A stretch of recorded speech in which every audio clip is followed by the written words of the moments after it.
युग विवेचना के पिछले 2 भागों में मैंने आपको यह बताया था कि किस युग में ईश्वर के कितने अवतार हुए।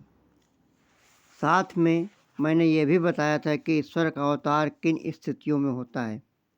अतः यह स्पष्ट है कि भगवान का मानव धरा पर अवतार होना घनघोर कलयुग में ही संभव है। सतयुग, त्रेता आदि की प्रचलित अवधारणा और अवतरण का सिद्धांत क्या कहता है, इस बारे में मैं आपको बता रहा हूँ। पुराणों और पंचांगों में सतयुग, त्रेता आदि की जो अवधारणा प्रचलित है, उसके अनुसार अवतरण सिद्धांत पूर्णतः निष्प्रयोजन अथवा नितांत हास्यप्रद सिद्ध होता है, क्योंकि निरंतर ह्रास और अवनतिपूर्ण जीवन धारा के लिए किसी भी धर्म क्रांति की अवतरित शक्ति की तनिक भी आवश्यकता नहीं है। तथापि पुराणों और पंचांगों में निरंतर ह्रासपूर्ण जीवन धारा के साथ साथ अवतरण सिद्धांत को भी ग्रहण किया गया है, परंतु सत्यता यह है कि ये दोनों प्रक्रियाएं परस्पर विरोधी हैं। अवतरण सिद्धांत की मूल चेतना किसी भी निरंतर ह्रास, पतन और अवनति को स्वीकार नहीं करती है। अस्तु विद्वानों ने 2 परस्पर विरोधी सिद्धांतों को एक साथ सत्य स्वीकार कर जो ज्वलंत प्रश्न उत्पन्न कर दिए हैं, वह विचारणीय हैं। नंबर 1, यदि सतयुग मानव जीवन का अति स्वर्णिम युग और उसमें धर्म अपने पूर्ण अंशों में स्थित था, तो उस युग में भगवान का अवतरण 4 बार किस कारण से हुआ। नंबर 2, जब त्रेता युग में धर्म आदि सनातन मूल्य अपने 3 अंशों में स्थित थे, तो भगवान को हमारी धरा पर 3 बार आने का कष्ट क्यों करना पड़ा। नंबर 3, इसी प्रकार द्वापर में धर्म, न्याय आदि 2 अंशों में स्थित थे और सभी अति धर्मपरायण थे, तो भगवान का पूर्णावतार किस प्रयोजन से हुआ। यदि ऋग्वेद और गीता की अवतरण सिद्धांत संबंधी उद्घोषणाएं सच हैं, तो क्या हम मानने के लिए बाध्य नहीं हैं कि जिस सतयुग कहा जा रहा है, उस 17,28,000 वर्षों की अवधि में 4 बार घनघोर कलयुग अर्थात अधर्म, अन्याय एवं असत्यपूर्ण शक्तियों का प्राबल्य हुआ था।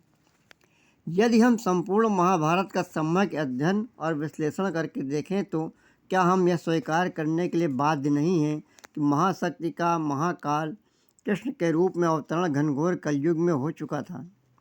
2 परस्पर विरोधी सिद्धांतों को एक साथ स्वीकार कर पंचांग और ज्योतिष शास्त्र के सिद्धांतों ने जो हास्यास्पद एवं विकृत स्थिति उत्पन्न की, वह हम उपरोक्त विवेचन में देख चुके हैं। अब निर्णय करना है कि इन दोनों सिद्धांतों में सच कौन सा है। क्या मानवता के लिए नैतिक क्रांति अनिवार्य और अपरिहार्य नहीं है। इस दृश्यमान जगत में केवल मानव मात्र ही नैतिक धार्मिक प्राणी है, क्योंकि मनुष्य के कर्म ही धर्म अधर्म, पाप पुण्य, शुभ अशुभ, अन्याय न्याय, सत्य असत्य आदि की तुला पर जांचे परखे जाते हैं। कभी कभी यह भी नहीं कहते कि सूर्य प्राणियों को संतप्त कर पाप कर्म कर रहा है, या पृथ्वी प्रकंपित होकर अनेक प्राणियों की हत्या का अपराध कर रही है, या वृक्ष ने गिरकर किसी की हत्या कर दी, या सांड ने बच्चे को कुचलकर अन्याय किया, परंतु बेचारा मनुष्य ही तो आदि से अंत तक और पग पग पर नैतिक मापदंडों से मापा जाता है। इन मापदंडों से मनुष्य का बाह्य आचरण ही नहीं, अपितु उसका आंतरिक चिंतन भी अछूता नहीं है। मनुष्य के विचार चिंतन पर भी धर्म व नैतिकता के पहरेदार खड़े हुए हैं। स्पष्ट है कि इस जगत में मनुष्य की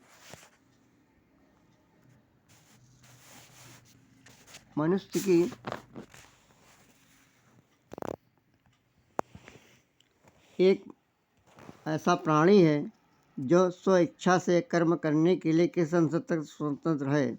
यदि मानव सर्वथा तथा सर्वत्र ही परतंत्र होता, तो उस पर नैतिक बंधन आदि कदापि नहीं होते। धर्म व नैतिकता का अस्तित्व व स्वतंत्रता के अभाव में संभव ही नहीं है। अस्तु मानव एक नैतिक प्राणी है, चूँकि वह स्वतंत्र कर्म करने में सक्षम है। अतएव मानव की जीवन धारा को निरंतर एक ही दिशा में प्रवाहित हुआ स्वीकार कर लेना मानवता की मूल चेतना तथा उसकी नैतिकता को अस्वीकार कर देना मात्र है। यदि मानव नैतिक या धार्मिक प्राणी है तो वह एक ही दिशा में, चाहे वह निरंतर विकास की हो या निरंतर ह्रास की हो, कदापि नहीं चल सकता। मानव की जीवन धारा की मूल चेतना नैतिक है, अतः वह स्वतंत्र रूप से प्रभावित होने में सक्षम है और इसी कारण इस धारा के इधर उधर भटक जाने की और अधर्म, अन्याय व अनाचार के भंवर में फंस जाने की पूरी संभावना है। मानव की जीवन धारा स्वतंत्र रूप से चलकर उदात्त पथ से इधर उधर भटक सकती है, अतः उसको सही मार्ग पर प्रशस्त करने के लिए महाशक्ति का धर्म क्रांति के रूप में प्रस्फुटित होना संभव है।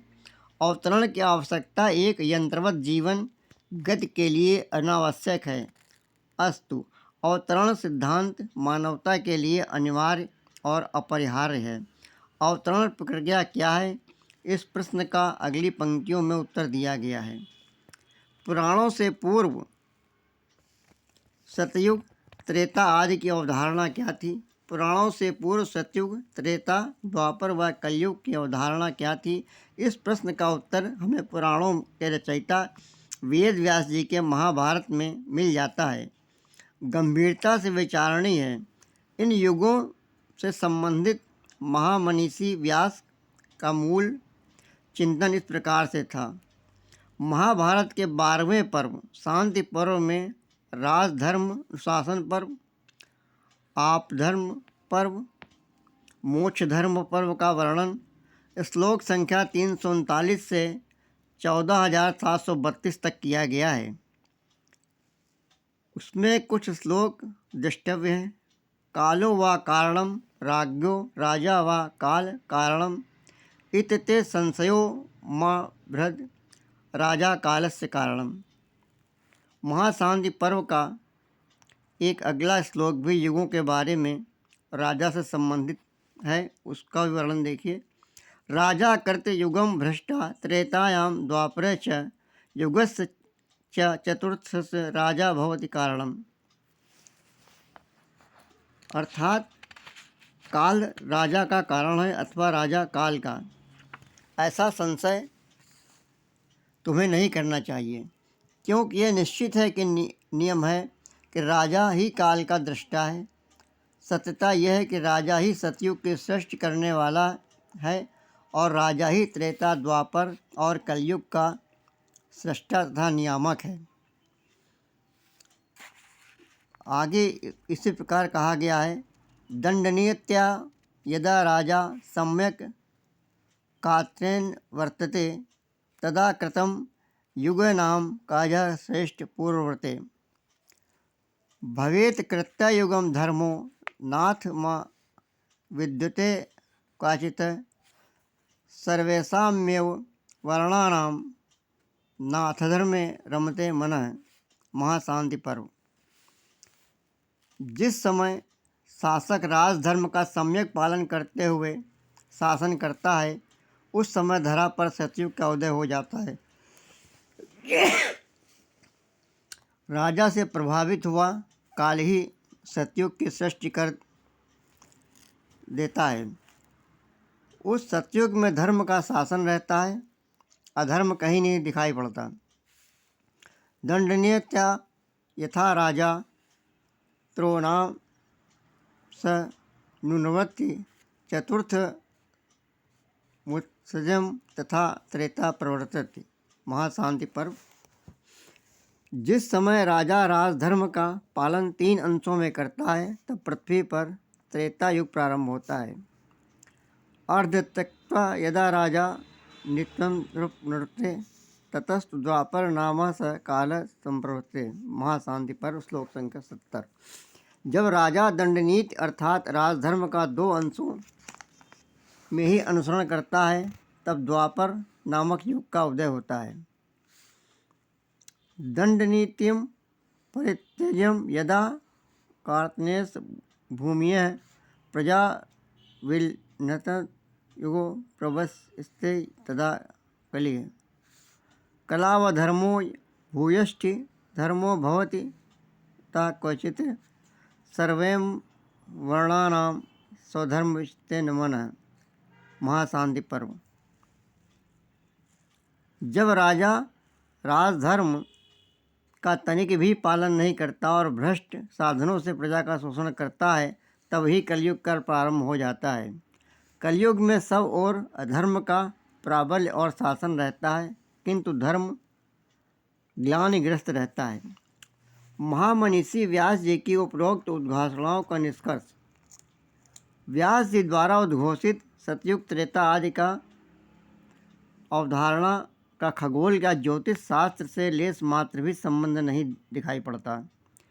व्यास जी के अनुसार इन युगों का सृष्टा, शासक और राजधर्म ही इन युगों के स्वरूप का निर्धारण करता है, जबकि पुराणों और पंचांगों में मानव के समग्र जीवन का निर्धारण इन युगों द्वारा हुआ बताया गया है। व्यास जी के कथन से यह कहीं भी संकेत नहीं मिलता कि इन 4 युगों का क्रम उद्भव एवं निरूपण एक यंत्र चक्र के अनुसार हो रहा है। व्यास जी की उद्घोषणा से यह पूर्णतः स्पष्ट है कि सतयुग के बाद एकदम कलयुग अथवा कलयुग के बाद सतयुग की सृष्टि हो सकती है। व्यास जी के अनुसार इन युगों का सृष्टा मानव है, न कि ये युग सृष्टा या निर्धारक हैं। व्यास जी ने इन चारों युगों के संबंध में यह कहीं नहीं कहा कि इनकी अवधि लाखों वर्ष है और ये चारों मिलकर एक महायुग का निर्माण करते हैं। व्यास जी ने इतिहास की व्याख्या युग धर्म से न कर राजधर्म से की है। उन्होंने मानव इतिहास में न तो निरंतर ह्रास, पतन, अवनति की कथा कही है और ना ही निरंतर विकास की बात कही है। महामनीषी व्यास जी की दृष्टि में मानव इतिहास उत्थान पतन व उत्थान का सम्मिश्रण है और इस उत्थान पतन का जो स्रोत राजधर्म है। व्यास जी द्वारा प्रस्तुत यह इतिहास की व्याख्या जर्मन दार्शनिक फ्रेडरिक हेगल के सिद्धांत से मिलती जुलती है।